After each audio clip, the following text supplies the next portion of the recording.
महाशिवरात्रि की कथा।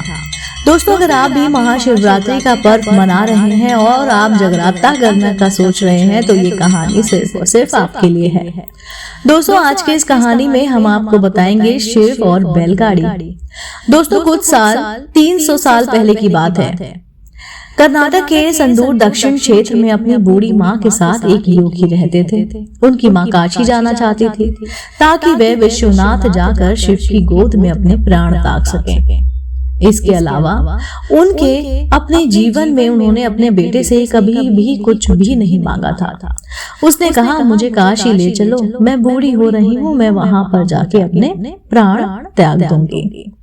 योगी ने अपनी बूढ़ी माँ का दक्षिण कर्नाटक के जंगलों से होते हुए काशी के लिए एक लंबी यात्रा करनी शुरू कर दी।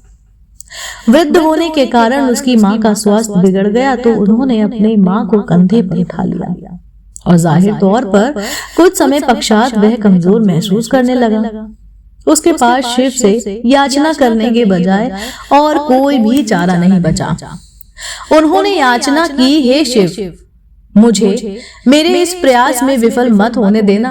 बस यही एक चीज है जो मेरी माँ ने मुझसे मांगी है। कृपा करके मुझे इसे पूरा करने का अवसर प्रदान करना। मैं इन्हें काशी ले जाना चाहता हूँ। हम वहां पर सिर्फ आपके लिए ही आ रहे हैं। कृपया मुझे ताकत दे प्रभु। तब जैसे ही उन्होंने चलना शुरू किया तो पीछे से एक घंटी की आवाज सुनाई दी, जैसे कोई बैलगाड़ी आ रही हो।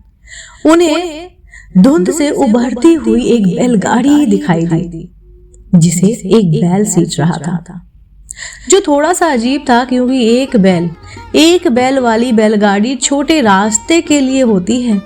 जब सफर लंबा हो और जंगली इलाके हो और जंगली इलाके से होते हो आपको जाना हो तो वहां पर दो बैलगाड़ी ही खींचती है। पर जब आप थके होते हो तो ऐसी बारीकियों को कहाँ परवाह करते हो कि क्या हो रहा है, क्या सही है और क्या गलत। गाड़ी जैसे ही नजदीक आई पर वे चालक को नहीं देख पाए क्योंकि चालक लबादे में था और बाहर उसके धुंध था।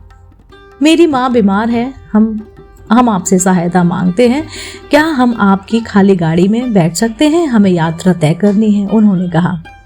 अंदर बैठे व्यक्ति ने सिर हिलाकर कहा, हाँ।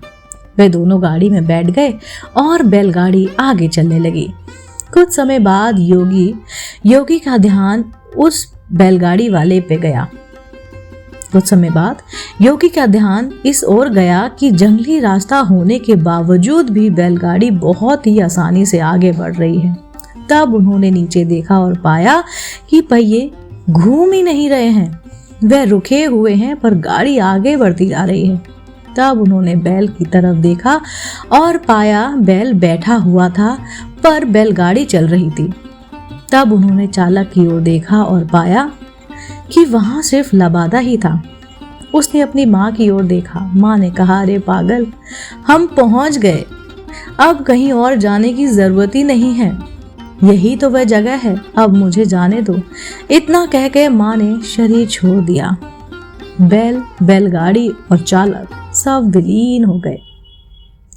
योगी अपने गांव लौटा। लोगों ने सोचा, यह इतनी जल्दी कैसे लौट आया? ये अवश्य ही अपनी माँ को कहीं पर छोड़ आया है, कहीं पर फेंक आया है या कुछ तो करके आया है।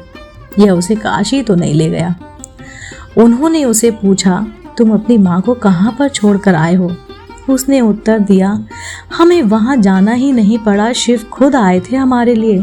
क्या बकवास है, लोगों ने कहा।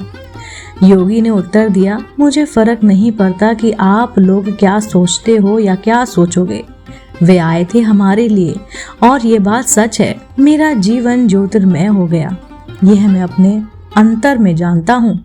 अगर आप नहीं मानते हैं तो आप जाने।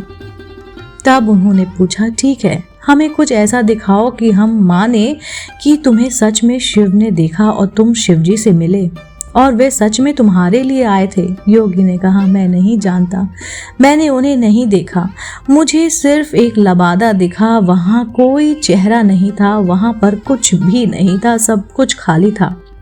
अचानक सब ने देखा कि वह खुद वहां पर नहीं थे। अचानक सबने देखा कि वह खुद वहां पर नहीं थे, सिर्फ उनके कपड़े ही दिखाई पड़ रहे थे। वह दक्षिण भारत के महान संत बने। जहां भी वह जाते लोग उन्हें बिना चेहरे वाले योगी के रूप में जानते थे।